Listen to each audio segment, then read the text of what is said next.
చెప్పిన టైంలోపు రైతు రుణమాఫీ చేయడంతో బీజేపీ బీఆర్ఎస్ నేతలకు నిద్ర పట్టడం లేదన్నారు కాంగ్రెస్ సీనియర్ నేత జగ్గారెడ్డి. 10 ఏళ్లలో 7 లక్షల కోట్ల అప్పులు చేసిన కేసీఆర్ అందులో 26,000 కోట్లే రైతులకిచ్చారన్నారు. కాంగ్రెస్ 6 నెలల్లోనే 31,000 కోట్లు ఇచ్చిందని చెప్పారు.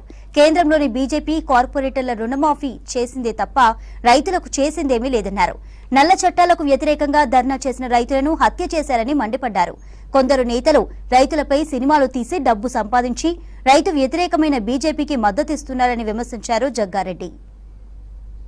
2 లక్షల రుణమాఫీకి సంబంధించిన మాఫీ నిన్న అన్ని ఫోన్లలో 1 లక్ష లోపు అప్పున్నోళ్ళంతా నిన్న ముఖ్యమంత్రి రేవంత్ రెడ్డి గారి బటన్ ఒత్తిన సెకండ్ లోనే అందరి ఫోన్లలో టింగు టింగుమని 1 లక్ష రూపాయలు మాఫీ అయిపోయింది. ఇంకా 1.5 లక్షల వారంలో మొత్తం 2 లక్షలు ఆగస్టు 15 లోపల. ఇది వాస్తవము. దీనికి సాక్ష్యము తెలంగాణ రైతులే.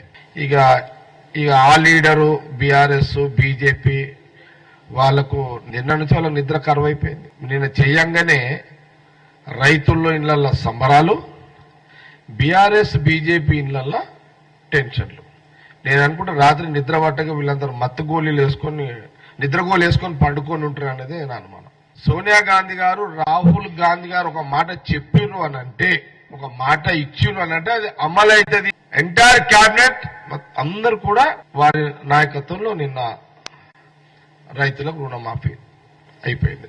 హరీష్ రావు ఒకటే ప్రశ్న, నువ్వు ఫైనాన్స్ మినిస్టర్వి, మీ మామ ముఖ్యమంత్రి, 10 ఏళ్లలో మీరు 7 లక్షల కోట్ల రూపాయలు మీరు అప్పు చేశారు. మీరు రైతులకు 7 లక్షల కోట్ల అప్పు చేసిన దాంట్లో మీరిచ్చింది 26,000 కోట్లు.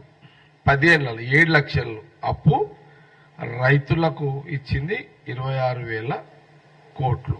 సోనియా గాంధీ రాహుల్ గాంధీ గారి డైరెక్షన్ లో 6 నెలల్లో తెలంగాణ రైతులు తెలంగాణ ప్రజలు మీరిచ్చిన అధికారాన్ని సద్వినియోగం చేస్తూ సోనియా గాంధీ రాహుల్ గాంధీ గారి యొక్క నాయకత్వంలో, ఖార్గే గారి యొక్క నాయకత్వంలో, సీఎం రేవంత్ రెడ్డి గారు మిగతా మంత్రులంతా నాయకత్వంలో